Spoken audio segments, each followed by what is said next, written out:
Hey everybody, look at what we have here. August 1976, Guitar Player magazine. Eric Clapton on the cover. What a great period, I think.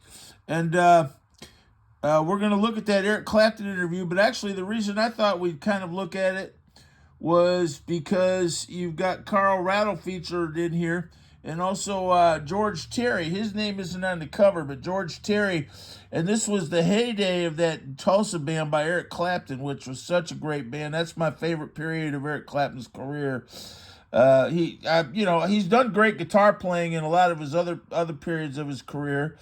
So I wouldn't necessarily just say it's the best guitar playing period, although I think it's as good as anything else in terms of his guitar, but just in terms of his overall approach to music and everything, this '70s band I think was the best band he ever had.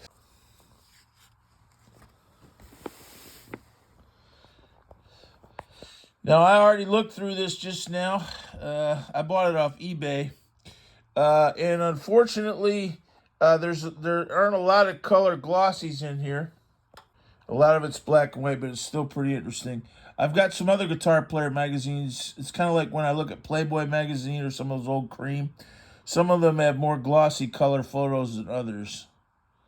This one's not quite as much, but does anyone know that Ibanez guitar? You know what? I was a kid in this period, but I mean, I was definitely, and I think I could have been steered in the direction of being a quote unquote modern guitarist back in this period, because when I read Guitar Player magazine, they would have always, a good emphasis on modern guitar, and I sort of remember Ibanez being kind of one of those kind of new aesthetic, new spirit type of guitar. Not that I would have known anything about it. From the editor. Here's the table of contents. Joe DiOrio, Lowell George, Little Feat. What year did he die? You know that any one of these articles you could go through, and I intend to do that. Kind of break it down a little bit, go into a little more depth. But just the time capsule feel. And there we've got, along with Eric Clapton, George Terry and Carl Radle.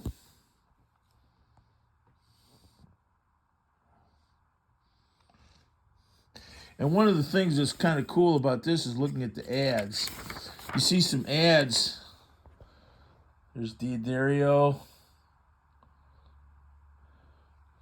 Letters to the editor.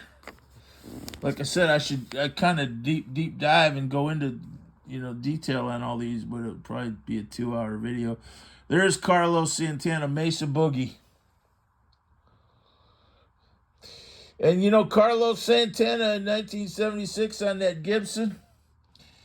I've heard a number of people say it, and I wouldn't say I disagree that there was something about him on that Gibson Les Paul that I don't know. He's got those PRS guitars now, and I'm sure they're excellent.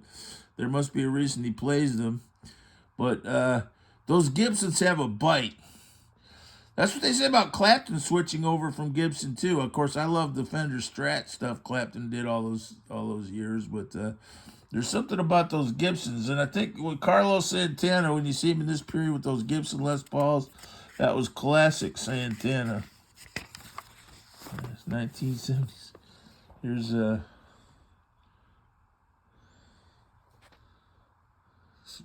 cartoons. Heart of Government Town. You know what? A lot of these magazines were kind of like head shop hippie magazines almost. Guitar player, not quite as much as some others, but you would see kind of like head shop hippie ads and things. In fact, I would say some of these drawings were kind of like hippie art, really, actually. When a professional chooses a music store, chances are it's the music store Manny's. Don't know of New York. Some of you New York people in the 70s. Rusty Young steel guitar. You know, another thing I've said I notice, because I read this magazine almost every month for several years in high school. I mean, some more than others, but I just don't remember reading this one. It's kind of curious. I think maybe it was 77, 78 I started reading it more, but I don't remember seeing much Tab. I don't remember hearing about Tab till I was, well into my 20s, and I never paid any attention to Tab. But when I used to read Guitar Player magazine, they would always write out the music like that, and I played the piano, so that always made a lot of sense to me. And I can also sight read on a guitar pretty well. That kind of music. Now this is an electric guitar. Joe DiOrio. Don't know him. Okay, Nashville Straits. I was going to say, I remember Nashville Straits. For a year or two, they were kind of popular. And I don't actually know if I know anybody who used them much, but they were, yeah, you'd always see them advertised if you read any kind of guitar magazine back then. And I used to go into Pontiac Music and Sound in Kego Harbor, Michigan. Any of you remember that? And, in fact, there was a guitar player there named Tony Combs. He was kind of one of these real kind of cool late 70s haircut, guys. And he would always talk about Nashville Straits.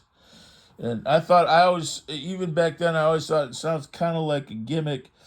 But they would say that, well, the strings being so straight, it gives you, it does, when they don't bend in the packaging, that somehow improves their longevity or tonality or something, which sounds kind of good. It sounds a little bit maybe like snake oil, and of course it's certainly not very convenient to have a couple of those packs around compared to like a pack of elixirs or something.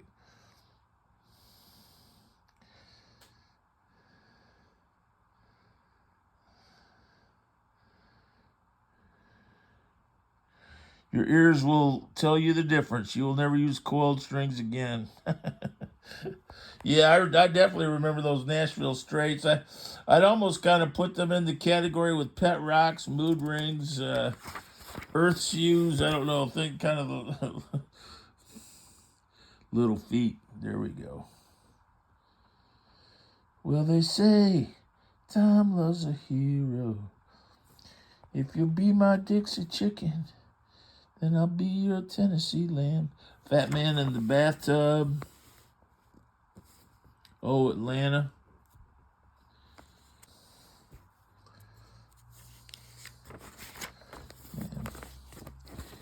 Yeah, it's kind of funny. The 70s seems like a long time ago, but the gear back in the 70s, it had a high-tech vibe. I mean, there was like a kind of like now, and I personally wouldn't say the gear today is all that much better. You don't see all this digital stuff as much. What's that? ARP. George Benson. Humidity. What moisture means to guitar wood. Paul Stanley. Boy, that was a heyday of Kiss. There's playing a Les Paul Jr. Isn't that right? Rolling Stone calls Paul Stanley a sensuous purveyor of thunderous chords. Is Gibson... Oh, is that a Gibson Marauder? I don't know that guitar.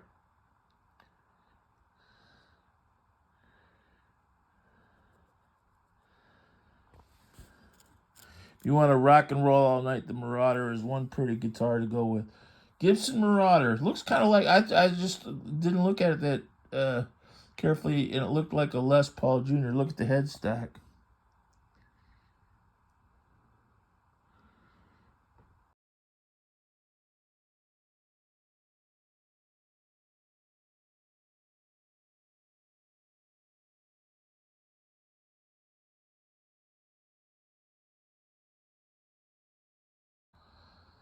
Blackie. See, 76, this would be like No Reason to Cry. This was even before Slow Hand came out. Still kind of in the quote-unquote recovery period. Now here's the Carl Radle, George Terry. I am going to kind of edit the Carl Radle, and we'll also do one on George Terry, because both those people are kind of unsung. Carl Radle has been dead for years, but I would say you hear more about him than George Terry. But George Terry was on all those good Eric Clapton albums of the 70s, starting with 461 Ocean Boulevard through Backless, I believe. And he said he got fired. George Terry got fired because he didn't want to drop everything and go do a show in Spain, and they fired him. I think Eric Clapton, I don't know if it was him or his manager. I read about it in his book, but he has a history of working with musicians and then kind of letting them all go. And, Carl Radle, this was kind of an urban legend I heard growing up, but he died, was it in 80, 81 or something like that? And I heard it was, I just remember hearing this, how the grapevine works, but that he was so depressed because Eric Clapton had fired him or something like that, or he felt Clapton had abandoned him. I guess in Clapton's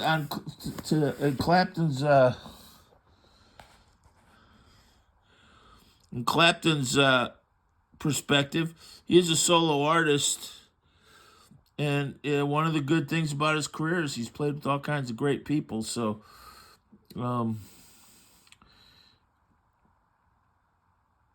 but this band, that said, this band is my favorite Clapton band that he's ever had. I know he's played with a lot of great people.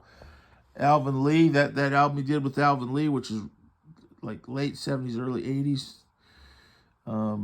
And he played with Duck Dunn and all kinds of great people. But this band, that Tulsa band with George Terry and Carl Radle and Dick Sims and Jamie Oldacre. Here's Jimmy.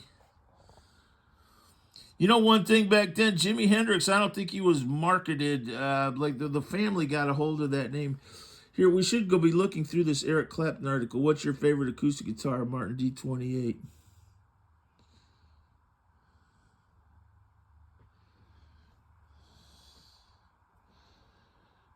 Guild Classic Guitars.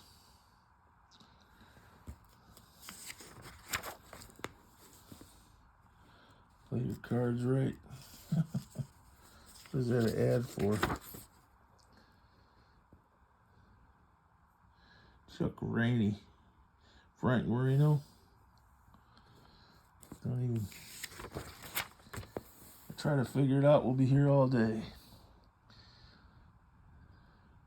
D'Angelico. See, you know what? A lot of the names back then are still the big names of today. Some I don't recognize, but there's a lesson there somewhere. So there's Custom.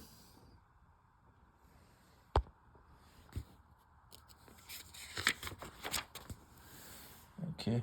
Now this is interesting. When I look through here, I don't remember this, but this looks like it's kind of a Columbia Record Club, but it's for sheet music or guitar music. And you kind of sign up.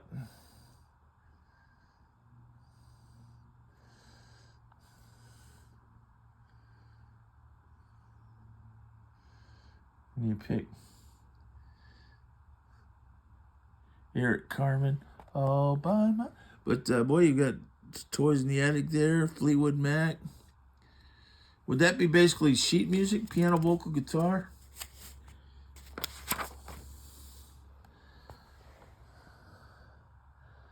Buyer Dynamics, don't recognize that name.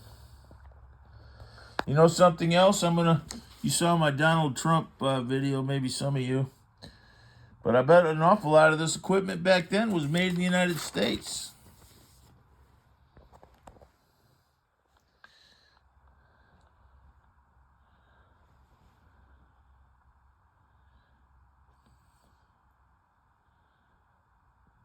Love to love you, baby.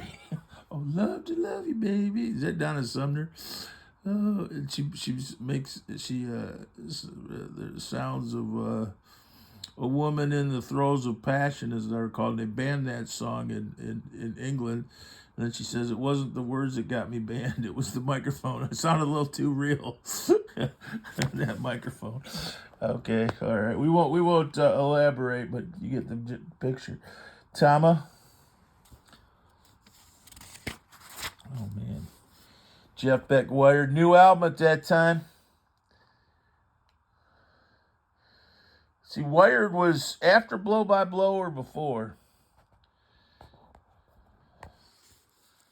I've got that album up there, and I talk about it on a couple of the videos. Peavy, good old company. I watch Philip McKnight sometimes. He's always got some good. Okay, here's T-Ac tape players. That's an 8-track to record. Home recording. Boy, people would be shocked back then if they could see the home recording stuff we have then. And I don't know, I knew a couple people with those kind of would try to get kind of with the homemade, some of those nice reel-to-reel recordings. And I wouldn't say they ever sounded as good as some of the stuff you can get today. That seemed not even that big of a deal to have. But I might be wrong. Morley pedal. Who's that?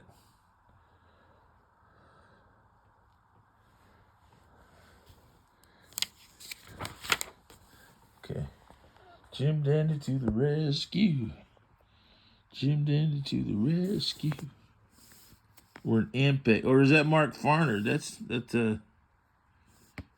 I thought it was. That's Jim Dandy, I'm pretty sure. Ike and Tina Turner. Randall.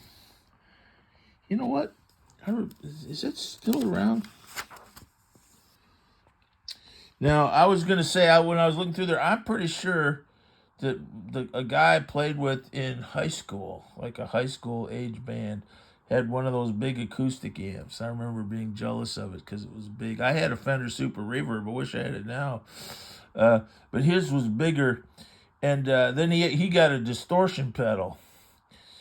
And boy, that was just like unbelievable when he played through that thing with the distortion pedal. We were a little shades of Bill and Ted, but I do remember that when he. And so then I got a sonic distortion pedal, which for my tube screamer, and that was a pretty good. Although sonic distortion was a pretty light distortion compared to what he had. He had like a fuzz pedal. Boy, he could really. Digital delay for less than $1,000. Boy, look at that. They're bragging on that. MXR digital delay system for less than $1,000. And I wonder, did they, look at the Boss DD3s and some of those Boss DD pedals that are digital delay. Wondered, they came out in the 80s, didn't they? So, but like I said, quite a bit of this gear looks to me like it's. Still be good gear today, at least some of it. It's not like you're looking at old Prison Guitar Center now. That might be a little dated there. I don't know.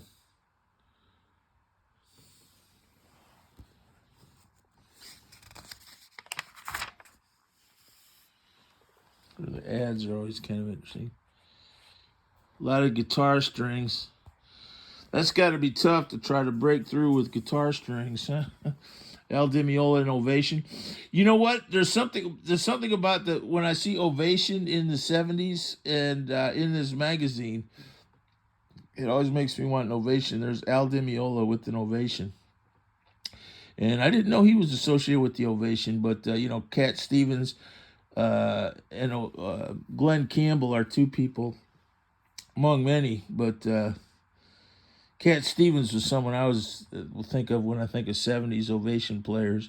But there's Al Di Meola with one. I'm pretty sure they were good guitars. They weren't some kind of gimmick or something. They looked a little different and kind of but musically I don't think they weren't BS in any way. I think those were excellent guitars. There's Alvarez.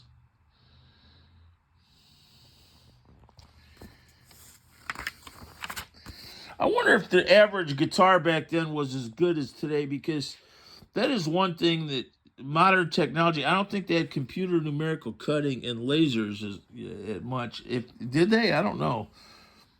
I've always associated that more with like around in the late 1990s even. So, but maybe it didn't matter on some of the upper ones. But I imagine like a less expensive guitar back then versus a less expensive guitar today. You're getting a better guitar today.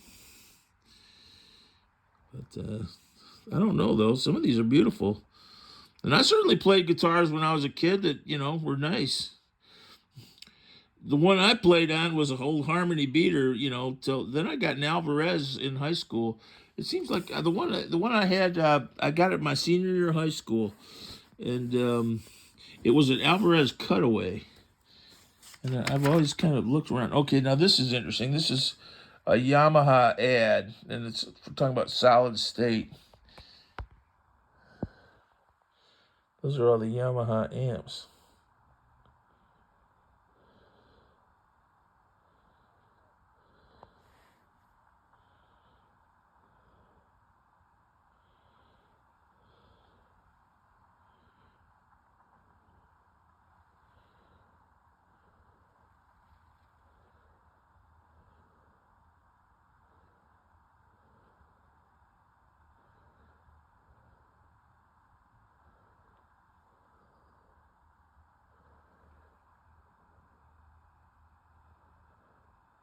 Accutronics reverb, tremolo.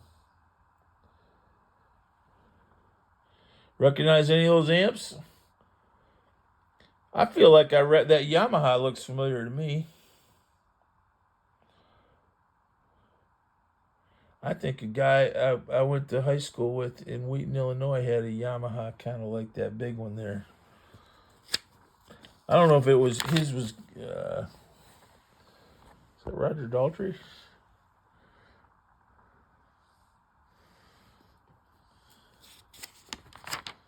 Yeah, I got some the back of the magazine now.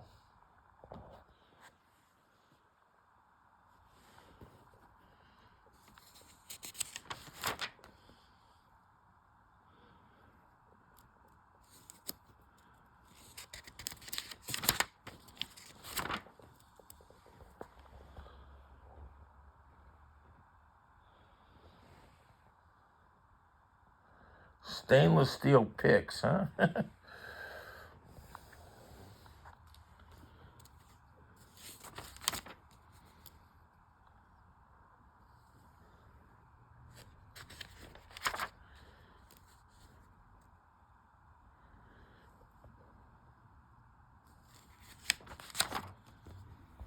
Yeah, see, I don't see a lot of tab here, do you?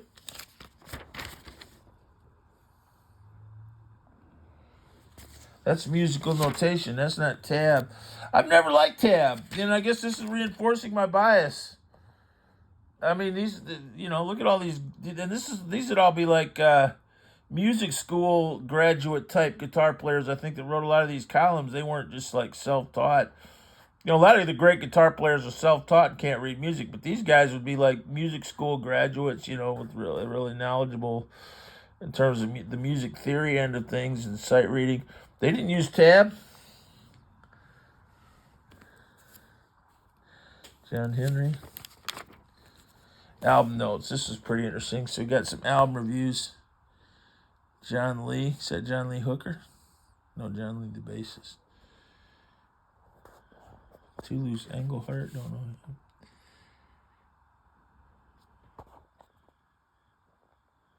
Firefall. I saw Firefall.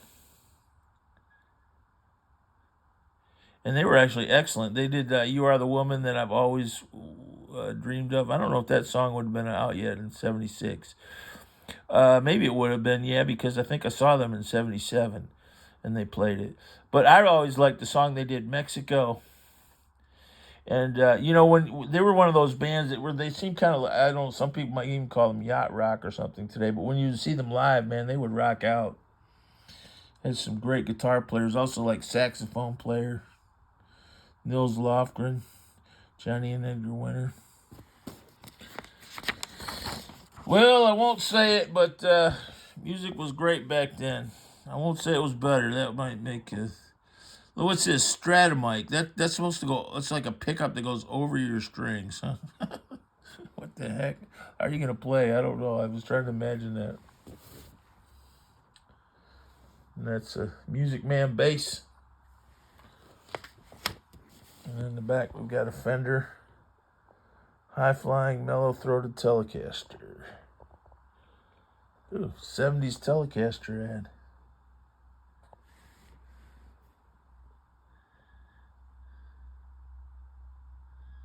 Twin reverb. Let's see what it says here. The oldest solid body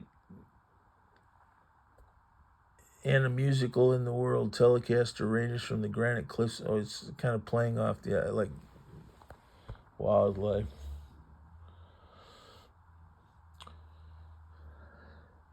Environmentalism in the 70s wasn't about politics. It was about love of nature. John Denver, all the great kind of earthy, organic bands, Eagles. Wasn't just a bunch of politics, preaching to people. I miss it. Well, great. You know what? And I'm going to do the Carl Radle and George Terry breakdown a little bit later, because they're definitely that Clapton article, which is why I bought it. Maybe figure out a way to kind of talk about it a little more individually. But definitely, what a great magazine. And the Reading Public, August 76. Man, I would have been not even that old. I would have been 15. And like I said, the one I know the one that I did with Jimmy Page, I read that one like cover to cover, and I think that was 77. So this is 76, and I don't really remember reading it. That's Blackie. Thanks. God bless.